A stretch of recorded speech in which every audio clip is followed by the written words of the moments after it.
Many of us have experienced this cycle. We set a new goal, fueled by a powerful surge of motivation. We commit to a change, feeling certain that this time it's different. And yet, within weeks, or sometimes even days, the friction of daily life begins to build, and the old comfortable routines inevitably pull us back to our starting point. The new gym shoes remain by the door, the journal stays empty, and we are left with a sense of frustration, often asking the same question: why can't I stick with it? If this cycle of failed habits sounds familiar, it's important to understand a foundational concept before we proceed. The failure is not in your character, but in your method. The prevailing idea that success is purely a matter of willpower is a myth. The real key lies in understanding and working with the brain's natural architecture, not against it. You have not been failing due to a lack of discipline, you have been failing due to a flawed strategy. Today, we are going to replace that flawed strategy with a scientifically backed framework. We will explore a method so simple, yet so profoundly effective, that it serves as a master key for personal growth. It's called habit stacking, and by the end of our time together, you will not only understand the practical steps to implement it, but you will also grasp the neuroscience that makes it the definitive tool for creating unstoppable, sustainable change.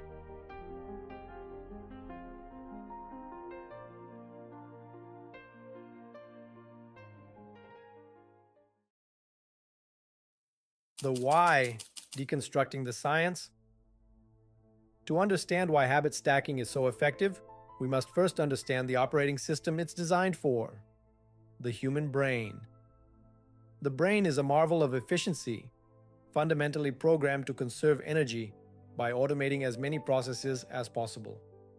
Every habit you possess, whether beneficial or detrimental, is an automated neural pathway. It's a program that runs on autopilot to save you the cognitive load of making a conscious decision. Imagine you are in a forest. Attempting a new habit, like meditating for 1 minute, is akin to forging a new trail through dense undergrowth. It requires focus, effort, and deliberate intention. Now, consider your existing habits: brushing your teeth, making coffee, checking your phone. These aren't faint trails. They are multi-lane superhighways, paved and perfected through thousands of repetitions. Their neural connections are robust and efficient. The brain will always prefer the path of least resistance, the superhighway, over hacking through the forest. This is the core reason why just deciding to start a new habit often fails. You are pitting a faint new trail against an established superhighway. The superhighway will almost always win. This process is governed by a principle in neuroscience known as Hebb's law, often simplified to: neurons that fire together wire together. Each time you perform an action, specific neurons fire in a sequence. The more this sequence is repeated, the stronger the synaptic connection between those neurons becomes. So, to put it simply, what is a habit in the brain? It's a well-insulated, efficient neural superhighway, physically wired into your biology. The logical question then is, how do we use this knowledge? We don't attempt to build a new road in an isolated location. Instead, we build a short, simple on-ramp from one of our existing superhighways. This is the essence of habit stacking. It leverages a strong, established neural pathway to launch a new, desired behavior. You are linking the firing of the old habit's neurons directly to the firing of the new habit's neurons, making them fire together so they can begin to wire together. Furthermore, this process taps into the brain's reward system, governed by the neurotransmitter dopamine. As James Clear details in his book Atomic Habits, the habit loop consists of 4 stages: a cue, a craving, a response, and a reward. Your existing habit is already a solidified loop. By stacking a new habit immediately after, you insert it into this pre-existing, neurologically satisfying sequence. The completion of your old habit acts as the cue for the new one. Over time, the brain begins to anticipate the small reward of completing the new habit, creating a positive feedback loop that solidifies the connection. You are using the brain's own reward-seeking system to adopt a new behavior, by making it feel like a natural and efficient extension of an existing program. This is a powerful concept. Before we move into the practical application, take a moment to identify one habit you perform every single day without fail. Let me know in the comments what it is. Is it making coffee? Taking a shower? Dyeing your shoes? Acknowledging these existing superhighways is the first step.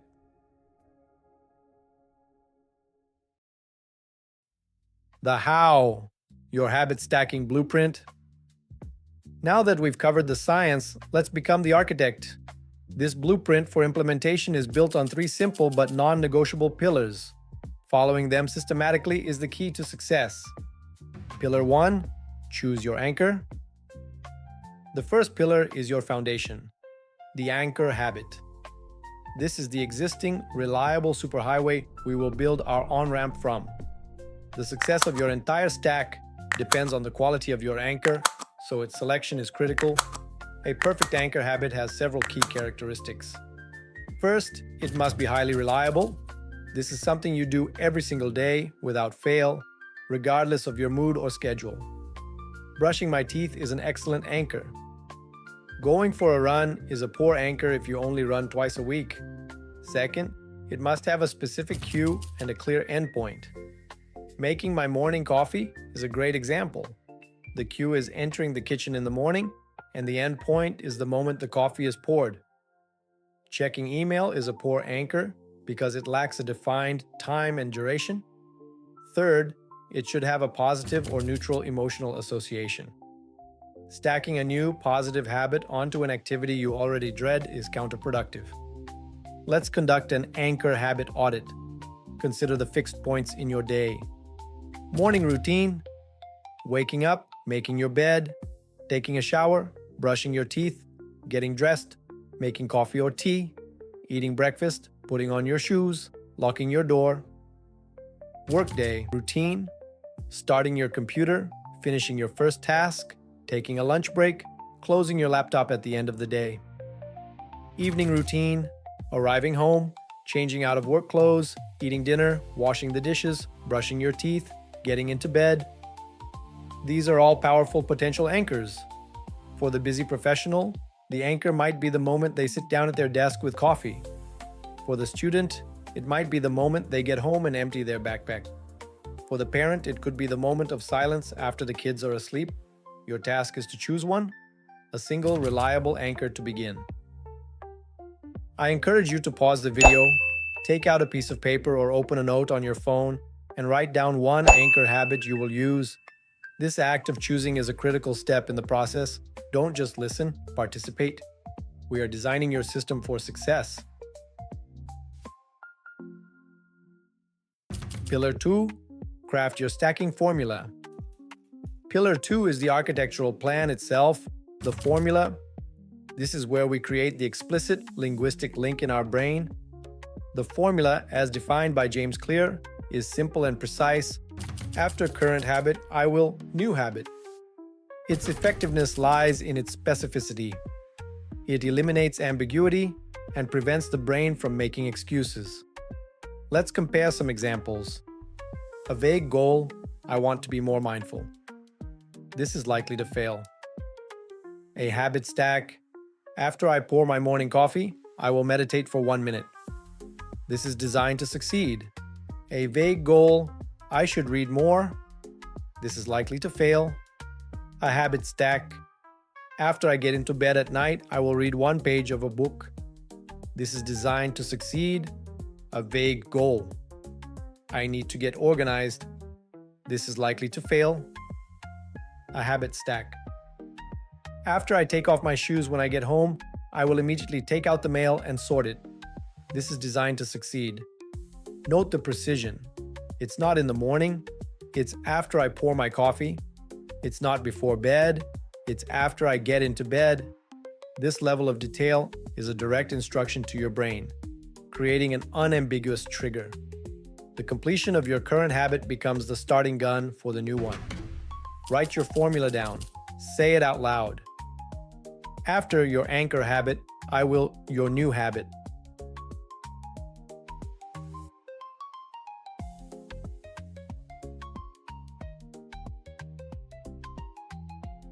Pillar 3, the 2-minute rule.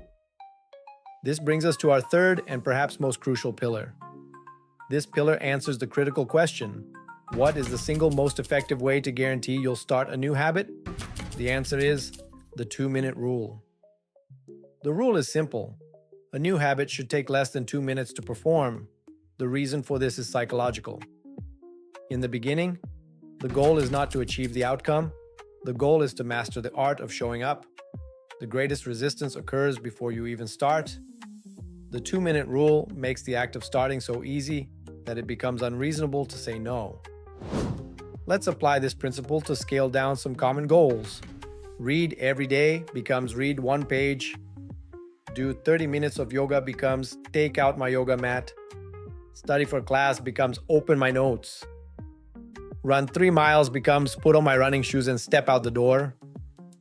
Eat healthier becomes eat one piece of fruit.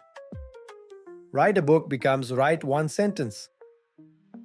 This may seem counterintuitive. One might ask, how can I get fit by just putting on my shoes? This perspective misses the objective. You're not trying to achieve the final outcome today. You are trying to solidify the identity of a person who doesn't miss workouts. You are strengthening the neural pathway for the initial action. Anyone can read one page. Anyone can put on their shoes. By making the entry point incredibly easy, you remove the opportunity for excuses. What you will often find is that once you've read one page, reading another is easy. Once you're outside in your running shoes, jogging for a few minutes feels natural. The 2-minute rule is the gateway. It is the catalyst for momentum. Now apply this to your habit stack formula. After I pour my morning coffee, I will meditate for 1 minute. After I get into bed at night, I will read 1 page of a book. After I finish dinner, I will write 1 sentence in my journal. This is your starting point. This is your infallible plan.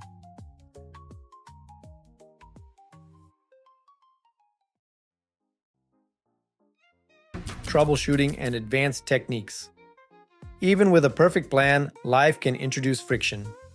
So, what happens when you hit a roadblock?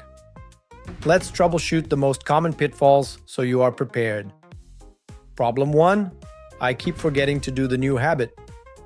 This is a common issue. Your brain is not yet trained to use the end of your anchor habit as a cue. The solution is environmental design. Make the cue for your new habit impossible to miss. If your goal is after I pour my coffee, I will take my vitamin, then place your vitamin bottle directly next to the coffee machine. If your goal is after I get into bed, I will read 1 page, place the book on your pillow, make the next action laughably obvious. Problem 2. My anchor habit isn't as consistent as I thought. You may realize your chosen anchor, like eating lunch, occurs at different times or is sometimes skipped. This is not a failure, it is simply data. It indicates that you need a more reliable anchor. Revisit your audit and select a bulletproof habit, like waking up or brushing your teeth, that happens without fail. Problem 3. It feels too small. I'm not making progress. This is your natural ambition attempting to sabotage your consistency. You must resist the urge to do too much too soon. Remind yourself, the objective for the first few weeks is to not miss a day. You are building an identity. You are becoming the person who always takes out their yoga mat. Once that identity is solidified, increasing the duration becomes a simple secondary step. Be patient. Master the art of showing up first. Advanced technique, habit chains. Once you have successfully integrated a new habit for several weeks and it feels automatic, you can then advance by creating a habit chain. This involves using your new habit as the anchor for the next habit. For example, your initial stack was, after I pour my coffee, I will meditate for 1 minute. After 30 days, this is automatic. Now, you can add to it. The chain becomes 1. After I pour my coffee, I will meditate for 1 minute. 2. After I finish my 1-minute meditation, I will open my journal and write 1 sentence about what I'm grateful for. 3. After I write my one sentence of gratitude, I will look at my to-do list for the day. You can see the power of this. You are linking small, positive behaviors together, creating a cascade of productivity and mindfulness that originates from a single, simple anchor. This is how you build the incredibly powerful routines that transform your entire day. I'm curious, have you tried to build habits before and fallen into one of these traps? Share your experience in the comments. There is power in understanding these are common challenges, not personal failings. The vision of success. So, let's summarize the framework. We have established that building a better life is not about heroic bursts of willpower. It's about understanding the science of your own mind and working with it, not against it. It's about leveraging the power of existing neural pathways. The blueprint is simple. First, the science. Understand that your brain automates behavior, and you can leverage this. Second, the formula. Create a clear, specific instruction. After current habit, I will new habit. Third, the 2-minute rule. Make your new habit so easy to start that you cannot fail. Master the art of showing up. The changes you implement today using this method will seem small, insignificant even. Reading one page will not make you a genius overnight. Meditating for 1 minute will not bring you instant enlightenment. But do not be fooled by the simplicity. This is the power of compounding. A single brick is just a brick, but 1,000 bricks, laid consistently day after day, build a fortress. A single dollar is just a dollar. But invested wisely over time, it grows into a fortune. Your habits are the same. They are the small, daily investments you make in your future self. By stacking these tiny 2-minute actions, you are casting a vote for the person you want to become. And these votes, they add up. Over weeks, months, and years, these seemingly insignificant habits compound into transformative, life-altering results. You don't just do new things, you fundamentally change your identity. You become a reader, you become a meditator, you become an athlete, you become the architect of your own life. The journey starts now, not tomorrow, not next Monday. It starts with one small stacked habit. Choose it, commit to it, and begin the process of becoming unstoppable. Final call to action. Thank you for investing this time in yourself today. If you found value in this masterclass, please give this video a like and subscribe to the channel for more deep dives into the science of personal growth. And now for your first action step, go to the comments section and share the very first habit stack you are going to implement. Declare it, commit to it. Let's build a community of architects, all starting with that first single brick. I'll see you there.